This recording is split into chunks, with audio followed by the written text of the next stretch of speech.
Saludos, amigos y amigas de La Respuesta. Hoy voy a comenzar el programa en una forma diferente,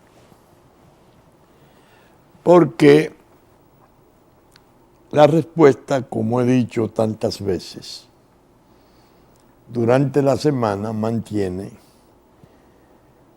una especie de diálogo con sus interactivos. Y recibo a veces muestras muy cariñosas, muy respetuosas de elogio al programa. No solo en esas experiencias de hablar con interactivos, sino también por escrito. Pero esta semana recibí una carta particularmente interesante del 13 de diciembre del 2018. Está firmada por Daigorot Fabián Sánchez. Es un joven de 29 años, nacido y criado en Villa Vázquez, esposo y padre de 3 hermosos hijos, como él bien dice, que me habla de cómo él se relacionó desde hace 13 años con La Respuesta, cómo él ha seguido las distintas versiones de La Respuesta y la asume en una forma muy generosa como una especie de escuela. Me hace con muy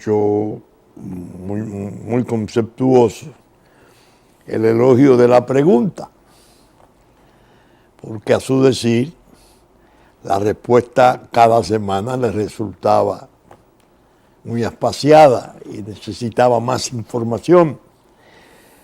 Evidentemente se trata de alguien que tiene respeto y amor por su patria, pues habla de la causa nacional, muy conceptuosa.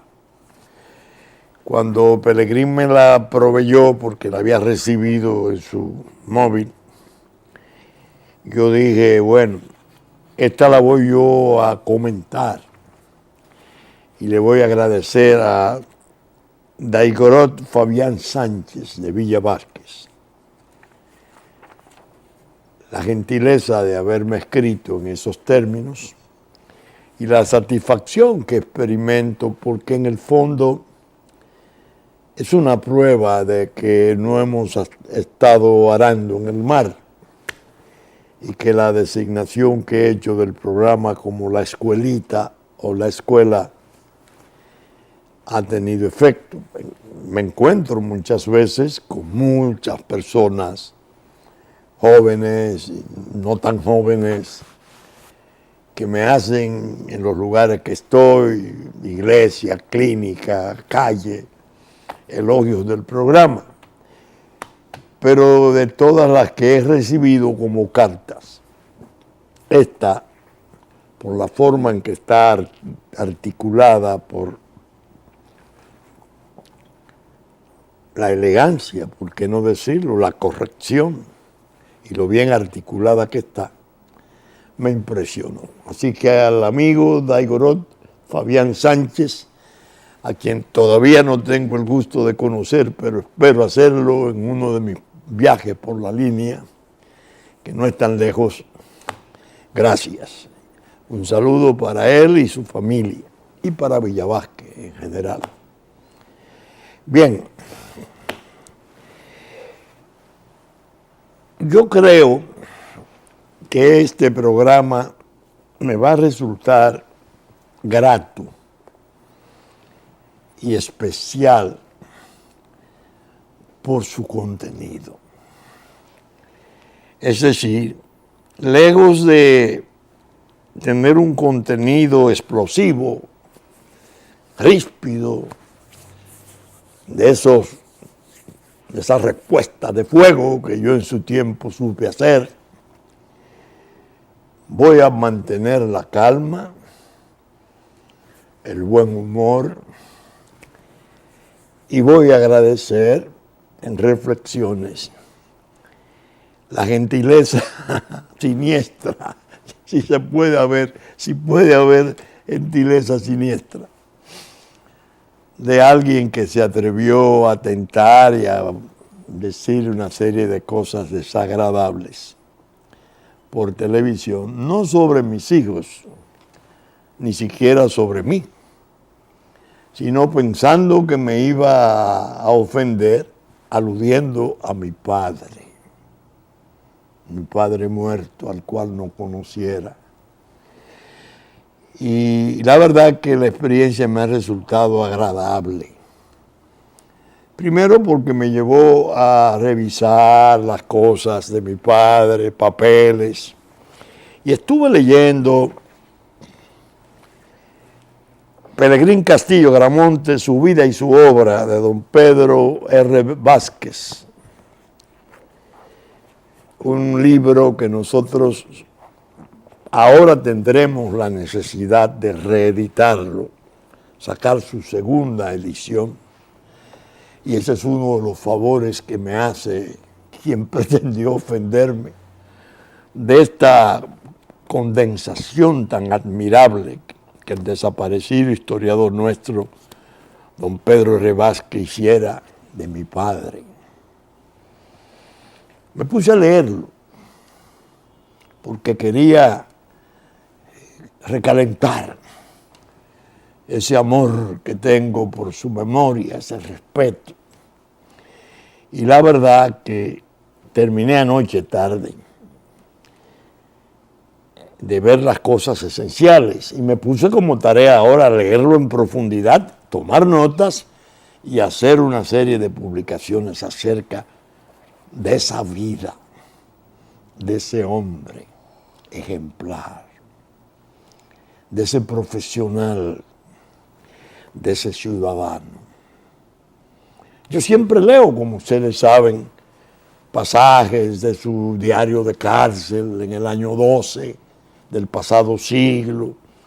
Hablo de su actuación en el Senado en el año 16, cuando se opuso con un discurso formidable a la ignominia de la acusación contra don Juan Isidro Jiménez, presidente que ya estaba siendo derrocado y que estaba en Cambelén, ya saliendo del poder en compañía de don Federico Velázquez, que era su vicepresidente, presidente del partido de la Alianza Nacional Progresista, a la cual pertenecía mi papá.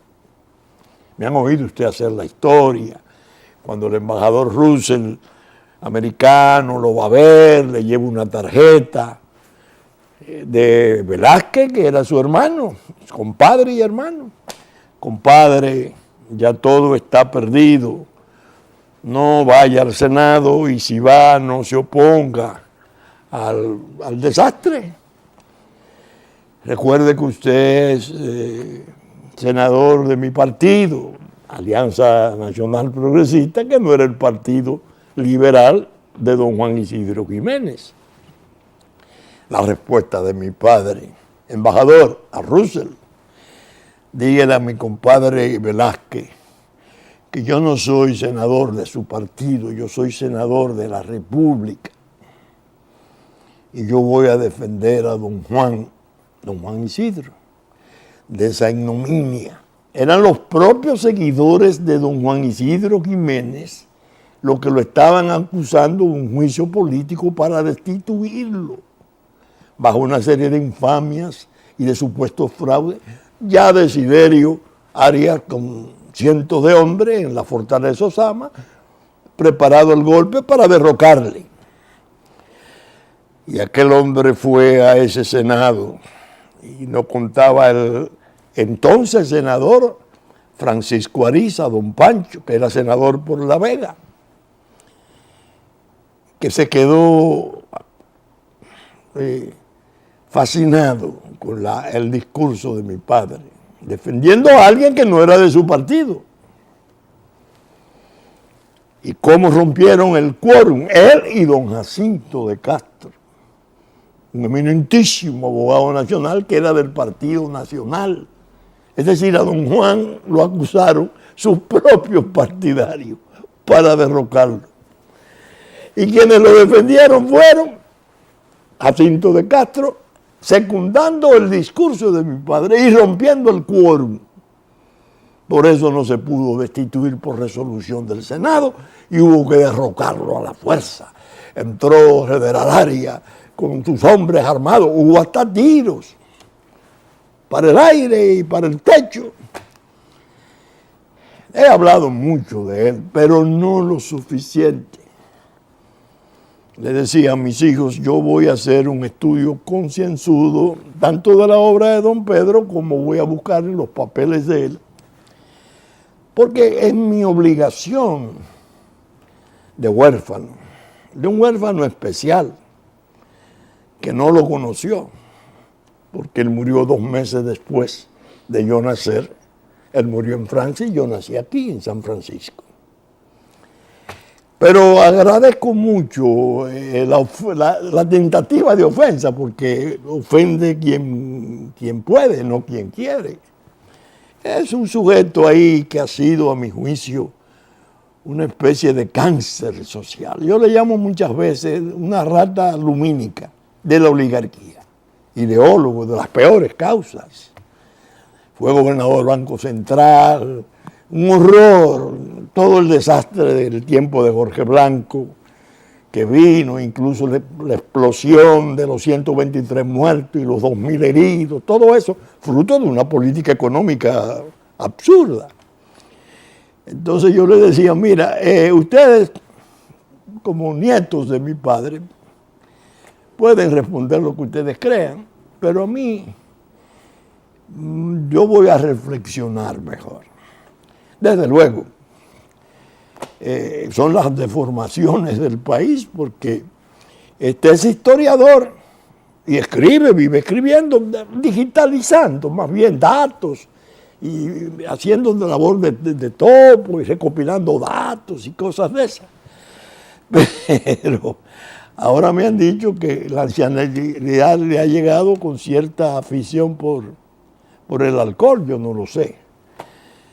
Y es mala compañía de la ancianidad del alcohol, porque si a la ancianidad se le agregan los disparates del borracho o del resacado, eso es una bomba atómica. Tiene una participación breve en un programa de televisión por la mañana y nos aludió. ¿Cómo nos aludió? Oigan, se seleccionaron los jueces del Tribunal Constitucional, 4, para sustituir a 4 salientes, que por ley, vencidos sus periodos o por edad, salieron.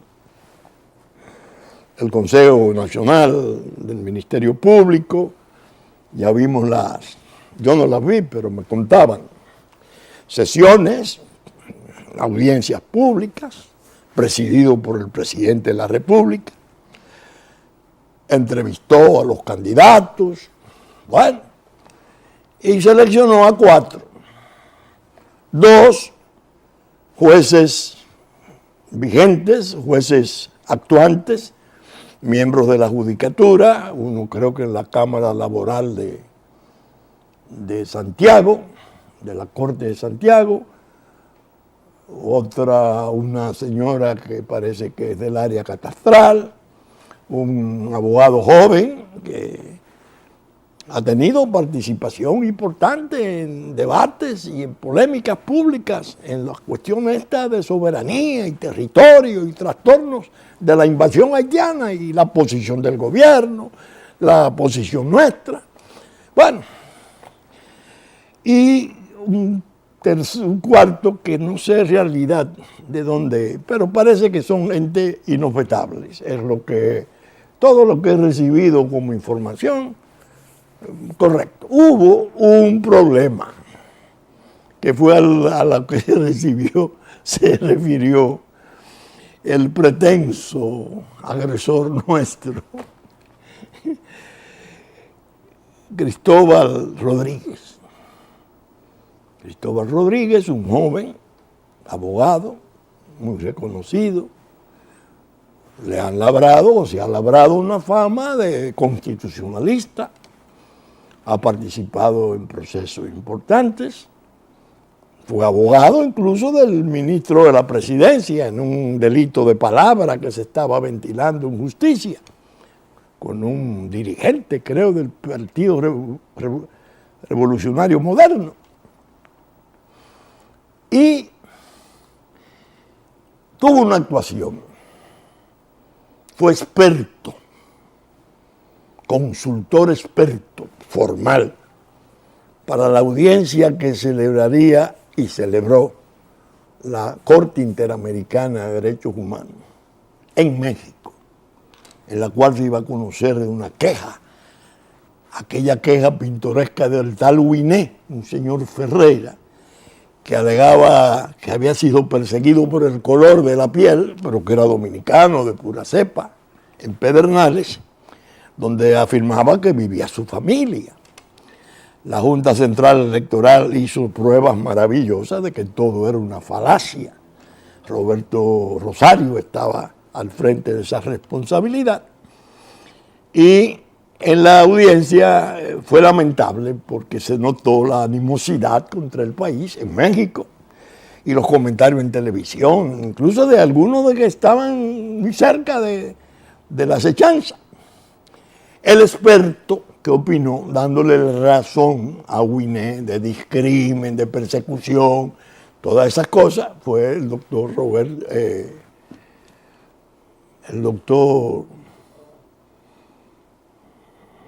ahora no tengo el nombre,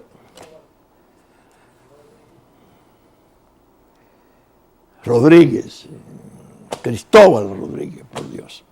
Va, se me enredan las cosas a veces, no crean ustedes. ¿Qué escribí yo hace un mes? Lo único que produje en ocasión de eso, en la pregunta,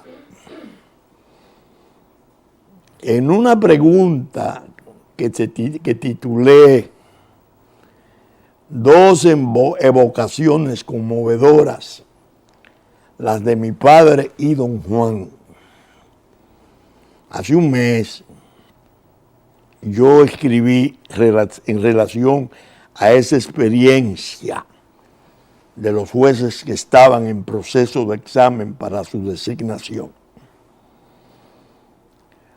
En los tiempos actuales del mundo, desde luego, se está haciendo cada vez más difícil, aún en los medios de gran desarrollo, bregar con los hechos y circunstancias.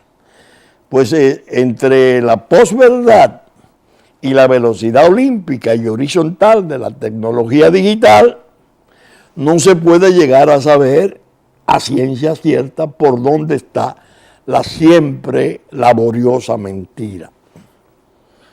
Ahora acabo de ver una prueba, al parecer insípida, cuando se publican en la prensa 5 fotografías con sus nombres debajo de 5 ciudadanos que podrían ser jueces del Tribunal Constitucional. Entre todos, solo hay un juez, los que presentaron de los 5, no de los que eligieron, sino de los que presentaron hace un mes.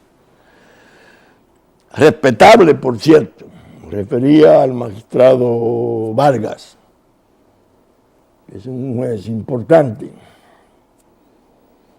Pues los demás son distinguidos abogados de ejercicio que han tenido la representación de causas políticas de poder de gran énfasis relativas a la propia subsistencia de la República, sin contar otros importantes procesos constitucionales de gran envergadura, pero de índole ordinaria. Creo que el doctor Jorge Prat figuraba en las 5 fotografías. Pues bien, si los eligen sus propios mandantes para ir a impartir justicia, ya se saben los contenidos de sus fallos. Bastarían leer sus instancias y artículos donde figuran sus opiniones. Si mañana ocurren tragedias montadas en esas felonías, tendríamos que mantener el triste lamento de caramba. Si se hubiesen elegido jueces y no abogados en ejercicio, eso no hubiera sido tanto así. Observen que fue una observación, fue un señalamiento que yo hice, bastante ajustado a la realidad, pero el doctor Jorge Prat dijo, se rehusó a que lo examinaran. Creo que el doctor Ayuso, que lo designaron, había participado en esas lides cuando la presidencia estaba muy activa, sobre todo el área de Montalvo, en el tiempo en que se invitaba a los haitianos a venir para acá, que no se quedaran allá, que esto estaba mejor. Y en la campaña inmensa que hicieron de deshonra y descalificación del pueblo nuestro. Pero era su posición profesional y su opinión. Y eso necesariamente no lo invalidaba para hacer. Se conocen sus opiniones, sus criterios. Eso es posible. Se le designa juez y se sabe que va con esos criterios. En un momento delicado en que ha estado hablando de que el Tribunal Constitucional que va a ser recompuesto, porque el Tribunal Constitucional ha dado unos fallos que no han agradado al Ejecutivo. El primero, el 168, que fue torpedeado por la ley Corsario, la 169. Y después uno en relación a la reelección, que parece que fue fulminante en el ánimo del poder. Bueno, pero es un juez que tiene esa tendencia o tiene esas creencias. No era, en cambio, Cristóbal Rodríguez ya tenía la condición de experto participando en un juicio. Ya era otra cosa. Porque él dio un veredicto, un experticio. Había opinado entonces hacerlo miembro del Tribunal Constitucional resultaba un exceso. Parece que el presidente de la República, es lo que pienso, y los demás miembros, estuvieron atentos a las redes. Y en las redes mis hijos participaron y entre las cosas que invocaban era, ese no puede ser porque participó en la experiencia de Winné en la Corte Interamericana como experto, decían ellos, y yo no les resto razón, en una opinión contraria al interés de la República. Ir al constitucional es peligroso, ya era otra cosa. Bueno, pues el señor del programa de televisión, vamos a llamarlo por su nombre, porque él me llamó por mi nombre, Bernardo Vega, en su matinal, antes de los Martini, se supone que está más sensato, dijo que no, que esos 4 que eligieron no eran los mejores. No. Porque había uno, Cristóbal Rodríguez, que lo habían desechado porque un grupito minúsculo, los Castillos, los Vinchos, habían regado una serie de objeciones y que el Consejo, como él había sido abogado del doctor Guillermo Moreno en la acusación contra la Fundación Global Democracia y Desarrollo, él había ofendido a Leonel o estaba contrario a Leonel y que había gente dentro del Consejo, amigos de Leonel, y que por eso fue que lo desecharon. Maligna la interpretación, porque la que sí constituía una objeción seria era la de la condición de experto para opinar como lo hizo. Pero bien, ¿qué digo además? El productor del programa, no sé cómo se llama, yo no lo veo nunca, me lo trajeron yo lo oí cuando me lo pasaron por un móvil. Vincho, ese Pelegrín Castillo, el hijo de Vincho, el papá de Vincho, ahí entró mi papá. Papá de Vincho, ese fue el único intelectual que apoyó la intervención americana en el 16. Parece que tenía todavía los efectos de la noche tormentosa, etílica, y mencionó cuando se estaba detrás de la bahía de Samaná. Yo entendía que la bahía de Samaná se había estado considerando por los americanos dentro de la propuesta del protectorado de Báez, no en la intervención del 16. La intervención del 16 fue en el 14 ya con la guerra en curso, en el 16, perdón, con la guerra del 14 en curso. Pero no va a tomar la bahía de Samaná, tomaron la isla entera. El único intelectual. Bueno, entonces me dije, yo voy a hablar de mi padre, porque sería de mi parte injusto y poco noble que ya él, perdido en el tiempo, murió en el 31, tiene 87 años de muerte. Un hombre que pasara por la vida con tanto valor, con tanto coraje, con tanta integridad, pase a ser denostado por esa escoria que hoy tenemos supuestamente en sitios y lugares de orientación. Mi padre fue alumno preferido, junto con Américo Lugo, de Eugenio María de Hostos. Todos los jóvenes que formó el señor Hostos, cuyo lema fundamental en su cruzada de culturización del medio nuestro era civilización o muerte, se formaron con principios elevadísimos de ética, de solidaridad, de fraternidad, de progreso, de libertades. Ese grupo de hombres que se formó con Eugenio María de Hostos, entre los cuales destacó esencialmente, y es prócer de la República, don Américo Lugo, íntimo amigo, como hermano de mi padre, desde el tiempo del señor Hostos. Mi padre, siendo abogado ya en el 99, se sumó al movimiento que se produjo a raíz de la muerte de Lilis.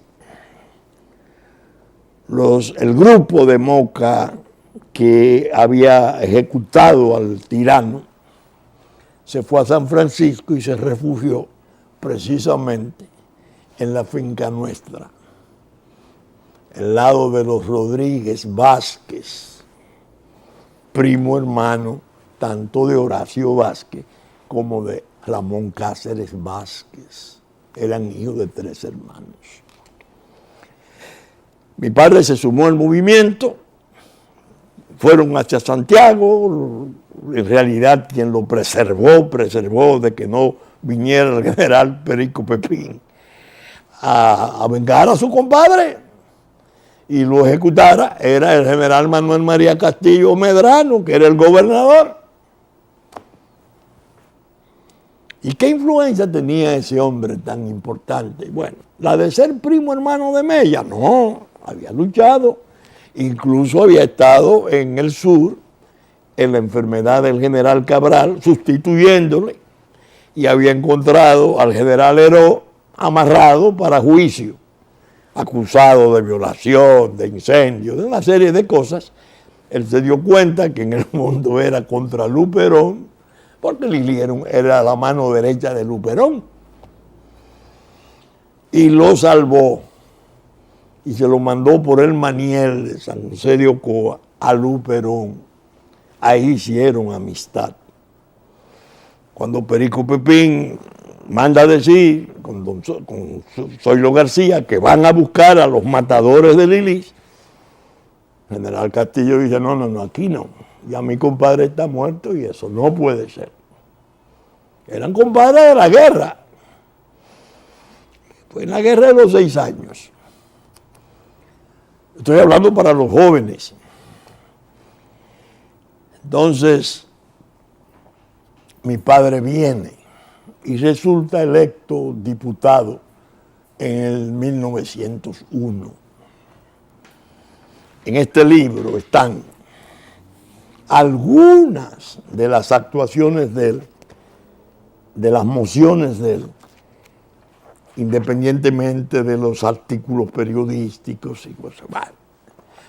1903, 1904, ministro de Interior, de Instrucción y Justicia, Instrucción Pública y Justicia. Ministro intermitente de Relaciones Exteriores en el gobierno de Morales Languasco. 1914, senador de la República, que es cuando tiene la actuación de que hablé en el 16, oponiéndose al derrocamiento de don Juan Isidro Jiménez, que dicho sea, es necesario decirlo, horas después de haber él impedido el juicio para sacar a don Juan en forma ignominiosa, bajaban las tropas americanas. Es decir, mi padre se oponía a que el gobierno constitucional fuera derrocado. Desiderio entró, pero siguió para el Cibao, porque entraron los americanos. Entonces, pero él escribió un folleto hablando de que, alabando la intervención. Sí. ¿Por qué? ¿Cuándo lo comenzó él a escribir? En este diario de cárcel del año 12, el día que le pusieron los grillos, ya tenía 2, 3 meses, se habían producido, era la revolución de los Victorias, duró 1 año, cientos de muertos. Tenía una enorme desilusión y mucha ira, mucha ira. El mismo pesimismo y la misma rebeldía de todo el grupo hostosiano. La gente, los formados, los intelectuales, los abogados de la escuela de Hostos estaban inconsolables por los desórdenes y violencias de la manigua, de las guerras intestinas, de los comandantes de armas, de la inestabilidad de los gobiernos. Había ocurrido el asesinato de Cáceres en el 11, en el 12 está él detenido, pasó 1 año en la fortaleza San Luis. Escribe con ira y habla de que nos merecíamos una intervención, porque teníamos que trabajar en la salud, porque no teníamos educación, porque tenían un desencanto inmenso.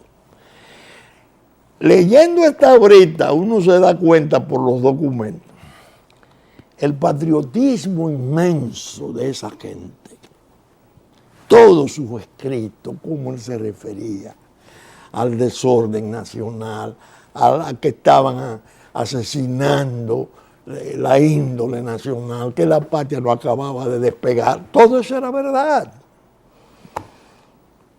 Yo me sonreí porque una de las cosas que encontré buscando papeles, 2 próceres de la República, Francisco J. Peinado, don Pancho Peinado, es innegablemente un prócer nacional. Él era jefe de la policía municipal al momento de producirse la intervención y permaneció 5 meses en la jefatura de la policía municipal de Santo Domingo. Claro, porque hay que colocarse en los tiempos. Había una guerra mundial, ocupaba la infantería marina no solo la República Dominicana, ya había ocupado Haití. Don Francisco Enrique y Carvajal, don Pancho, también pretendía una salida. Permaneció hasta diciembre, desde mayo hasta diciembre, desde junio hasta diciembre, en una presidencia nominal, pero aquí, con los guardias norteamericanos ya aquí. Son próceres de la República. Pero hay algo más todavía digno de ser tocado hoy. Además de Juan Pablo Duarte, ¿a quién se ha tenido aquí como una expresión de pureza, de proceridad pura? ¿A quién? A Ulises Francisco Espaillat, un verdadero prócer de la República. Cuando se lee el acta de anexión a España, solicitando Santa Ana, la cuarta firma que figura es la de Ulises Francisco Espaillat, cuyo apellido es el nombre de una provincia que es el corazón de la libertad dominicana, Moca, Espaillat. Es decir, estos ridículos creen que van a ofender y que van a mortificar. No, al revés. Nos da cancha para explicarle a la juventud de hoy todas esas cosas que posiblemente en sus escuelas no se las enseñaron. Así que yo estoy fascinado con el evento. Ahora, ¿por qué se iba a esa dureza un hijo de Julio Vega Valle, que escribe la historia dominicana, exceptuando la condición de su padre en el régimen de Trujillo, como embajador en La Habana, que fue duramente señalado por el exilio, porque entendían que era travieso en la intriga, en el tiempo en que asesinaron en La Habana a Mauricio Báez y al mellizo Hernández. ¿Cómo esta gente con ese background de familia y cosas se atreve a ofender la memoria de un hombre como ese Pelegrín Castillo? Que después, vamos a hablar aparte, viene la intervención y dicta al cabo de un año, creo que fue, creo que el capitán Knapp, uno de ellos, una orden ejecutiva, porque era por orden ejecutiva que estaban gobernando, y forma una comisión de 5 notables de la República Dominicana, entre ellos mi padre. ¿Cómo? Sí. ¿En qué? En una comisión fundamental para la organización de la educación nacional. Voy a buscarla para buscar los nombres de los otros 4.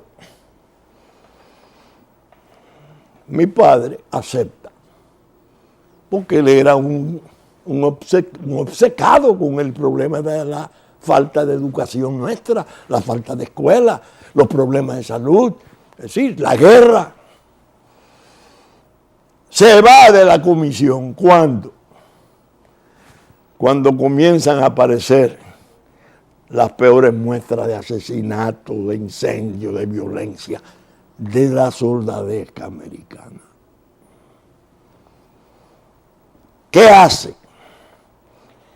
Había un mayor Bacalú, que le decían Bacalú, travieso, terrible, norteamericano, un matarife,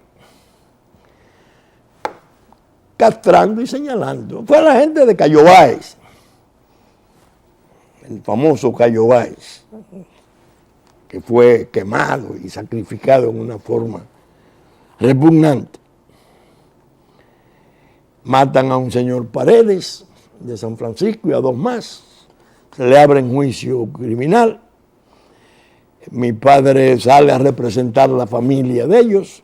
Lo describe don Luis Felipe Mejía en su libro de Lilisa Trujillo.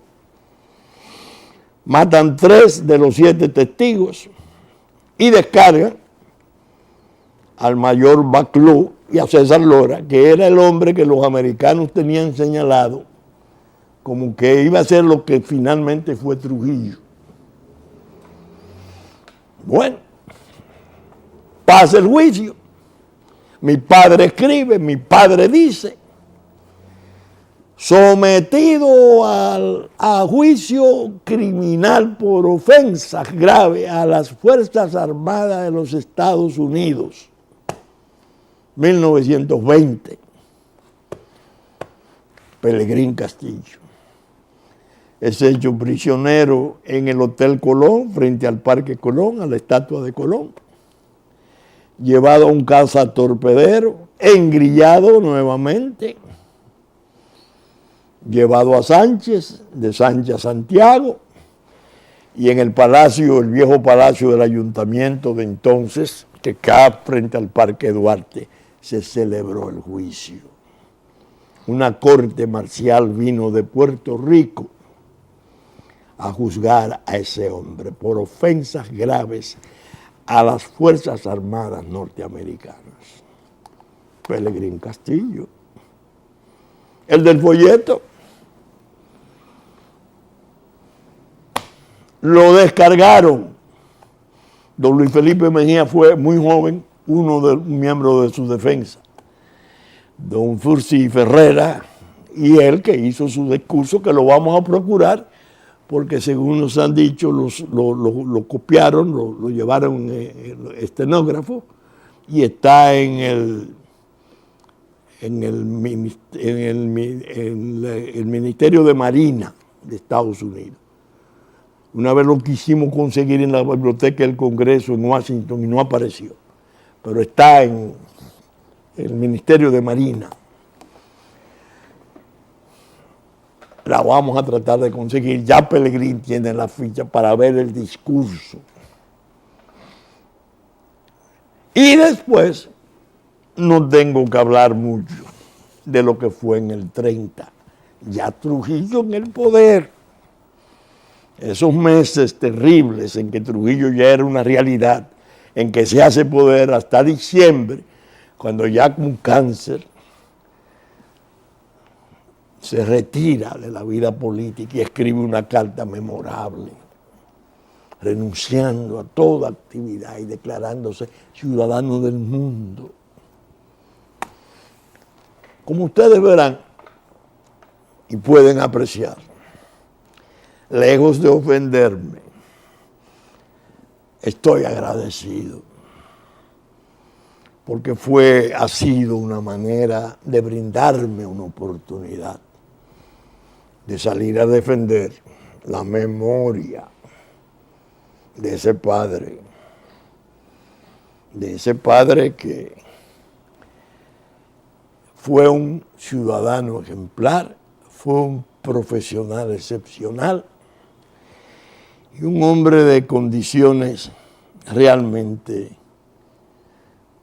excepcionales. Que las cosas de este país nunca ha merecido.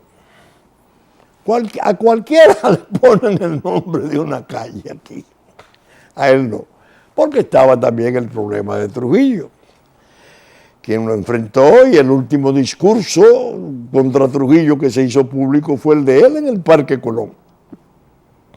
Lo trajeron en hombros, me decía don José Andrés Aybar Castellano, que en paz descanse. Los jóvenes de la capital se lo echaron al hombre para traerlo a la Bolívar, a la logia no sé cuál que queda ahí en el principio de la Bolívar. Nosotros conservamos la bandera en que lo envolvieron. que dicho sea de paso, sus colores están intactos.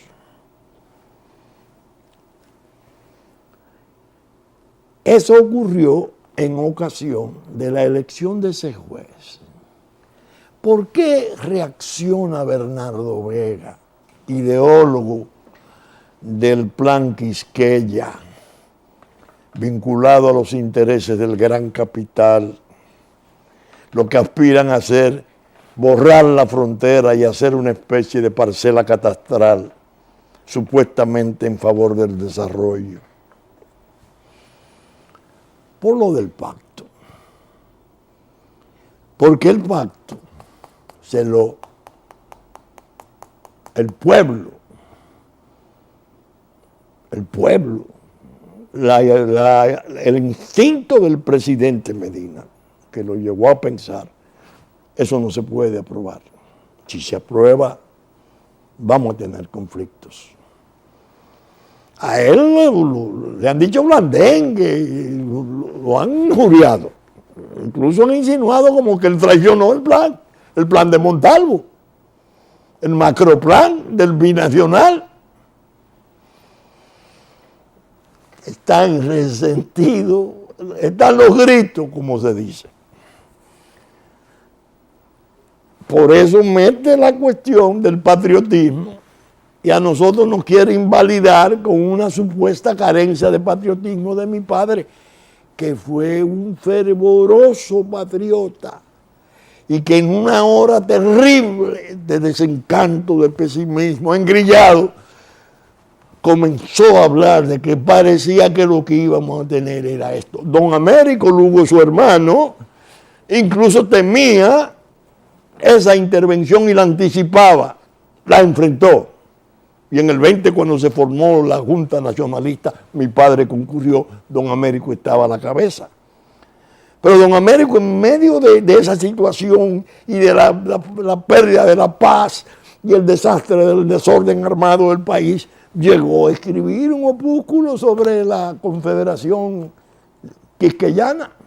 Haití y nosotros, dos estados, pero guiados por una especie de estado central, porque él sostenía que la guerra civil se mantenía porque los que armaban aquí los líos se refugiaban en Haití, los que armaban los líos en Haití se refugiaban aquí. Américo Lugo. Estoy hablando de cosas pesadas. De manera que le dio en la Santa Bárbara a los grupos que tenían preparada la extrema unción de la República en Marruecos. Mi pregunta esta semana es la que pasó el miércoles, búsquenla, la fallida extrema unción en Marruecos. Se quedaron comprados los boletos de avión, reservados los hoteles y el viaje.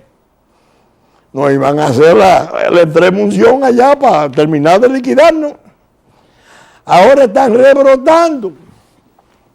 Ahora van a firmar la Convención de Naciones Unidas sobre refugiados. La necesidad que tienen los estados en un pacto internacional de recibir a los refugiados económicos de guerra y desorden. Entiéndase, Haití es uno de ellos, quizás el peor, el más desastroso de todos. Están ya para firmarla.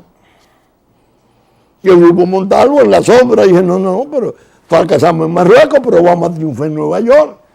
Lo único que van a tener que implementar eso.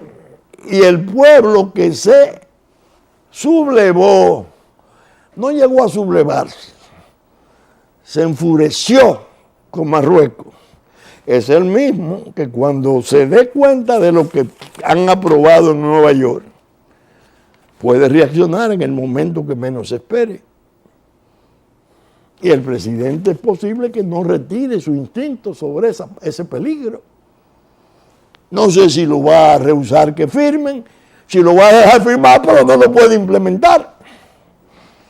Porque eso sí tienen esos pactos y esos acuerdos internacionales.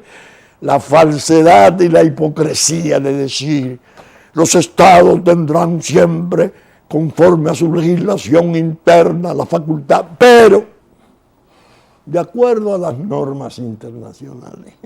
Una coletilla cargada así de veneno. Oh, sí, tú eres o no, ¿cómo no? Tú tienes autodeterminación, imposible.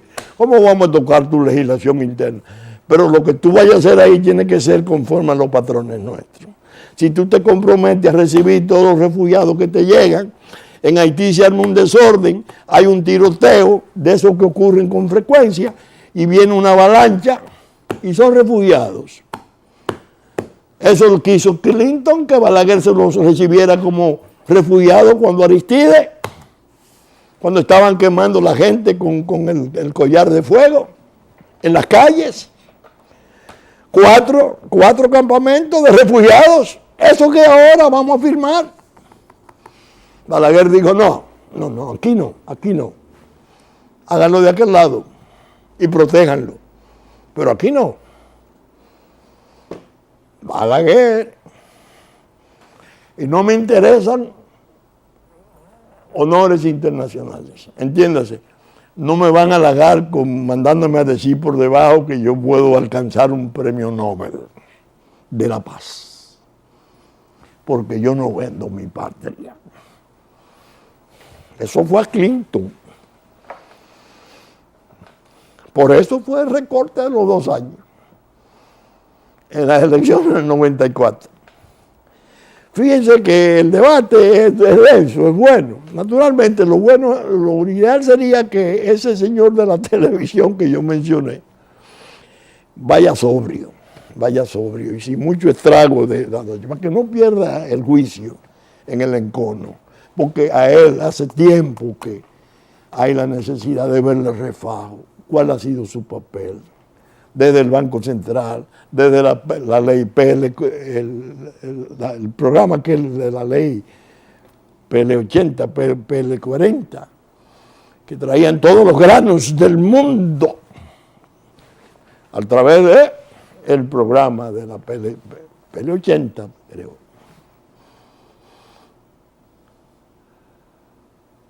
De él yo sé, y lo he planteado, que fue el ideólogo para arruinar la empresa agroindustrial, arruinarla en el sentido de que la desmontó, la más ejemplar, la más eficiente, la que era casi superior a todas las administraciones del sector privado y público, la manicera. Todas esas fincas de maní en la frontera que eran estratégicamente importantes desaparecieron, porque la idea de ese señor fue el barquito con el aceite semielaborado, los camiones grandes y el transporte no se podía hacer. Hablaremos de eso en el próximo programa. Muchas gracias. Saben ustedes que estamos saliendo por Supercanal 3 del cable, 33 televisión abierta, que ya nos anticipó Cinevisión, Canal 19, 6 de la mañana de sábado. Como Telefuturo, 8 de la mañana de domingo, después de la misa de San Antonio, Canal 23. Y en Puerto Plata, Musavisión y TV3, TV Plata, de 10 a 12 del mediodía de domingo. Telenor de San Francisco de Macorís, 12 del mediodía, 6 de la tarde.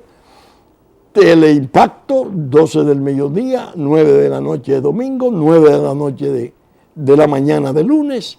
TDI, Canal 51, 7 de la noche de domingo. Que saben ustedes que Radio Real de la Vega, en la versión central de domingo a las 11, retransmite nuestros contenidos. Como Hit 92, domingo a las 6 de la mañana, para el sur de la República. Diario Horizonte New York, Diario Digital Dominicano, que reproduce nuestros contenidos parcialmente. Los canales amigos de Constanza, Sabaneta, Montecristi, Higüey, Romana, que reproducen parte de nuestro programa en los tiempos pertinentes. Con la gracia de Dios esperamos estar con ustedes el próximo domingo en una nueva entrega de La Respuesta.